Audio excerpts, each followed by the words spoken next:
You are going to listen to an article from a magazine. Look at questions 1 to 6 and decide if the statements are true, false, or not mentioned. First, you have some time to read the questions.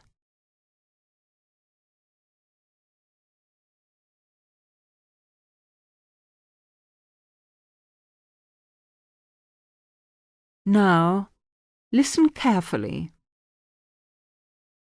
Dr. John Ray has windmills on the mind, but these are not fantasies for tilting at, nor idle daydreams.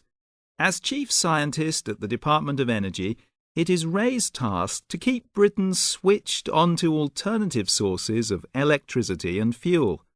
From wave machines to sun-powered cars, he is the one who must examine all the options, and windmills, Ray believes, are among the most promising. There is a drawback. Wind power is greedy for land. At Altamont Pass in California, nearly 7,000 windmills cover 23 square miles. Yet, when they're all working at peak production, total output is 1.2 gigawatts, only about the same as an ordinary power station. It was the dramatic rise in the price of oil during the early 1970s that inspired Britain's so-called renewable energy from natural environmental sources which never run out, including those such as wind and tide, unlike coal or oil. The programme researches and demonstrates new techniques to industry, persuading companies and institutions to take them up. The flow of oil from the North Sea has taken the urgent edge off finding renewable energy. Research into renewables has a budget of 14 million compared to the 200 million for nuclear power research. However, Ray reckons he would have difficulty spending a bigger sum sensibly at the moment. Most of the cash goes to the onshore wind, tidal and hot dry rocks projects. Ray claims Britain is an international leader in the latter, which gets its name from the hot rocks beneath the Earth's crust that are a source of its energy. Water is pumped down under pressure, passed through fractures in the hot rocks, and pumped back up again.